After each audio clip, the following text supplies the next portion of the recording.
Bon, pour ce deuxième exemple, j'ai pris une autre fonction, partie entière. Je vais aller un peu plus vite pour vous montrer que c'est vraiment pas si compliqué. D'abord, la fonction monte. Elle est croissante parce que le produit de A fois B est inférieur à 0, donc la fonction descend. Ensuite, la valeur des marches, c'est la valeur absolue de l'inverse de 2, qui est une demi, donc 0,5.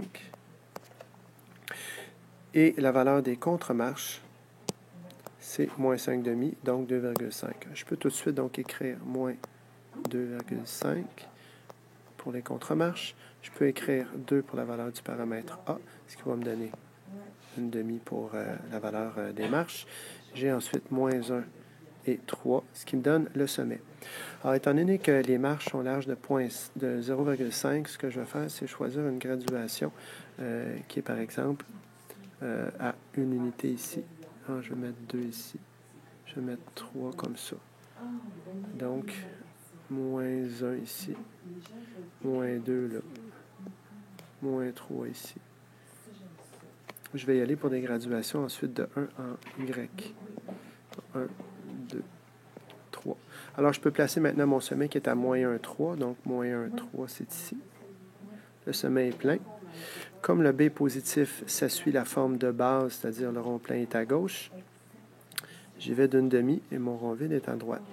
Comme la valeur des contre-marches est de 2,5 et que ça descend, je vais descendre de 2,5 et je vais pouvoir faire ma prochaine marche ici, entre les deux, pour que ça fasse ça, comme ça. Je peux continuer à descendre de 2,5, ce qui me mène à moins 2. Je peux avancer. Et ainsi de suite. Donc, si je recule de une demi, en montant de 2,5, ça me donne ceci. Je monte de 2,5.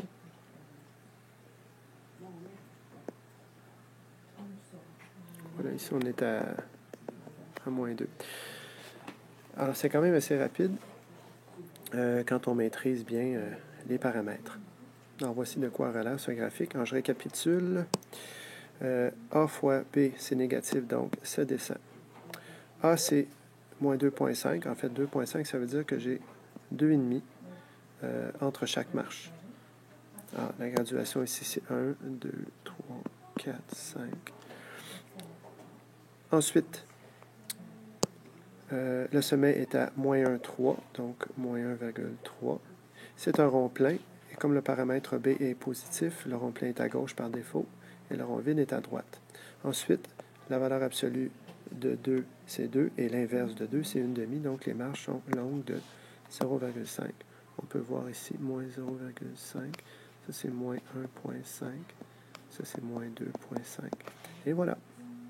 Je vous suggère fortement de vous exercer avec l'exerciceur graphique qui contient les 4 paramètres que je vais mettre sur Classroom.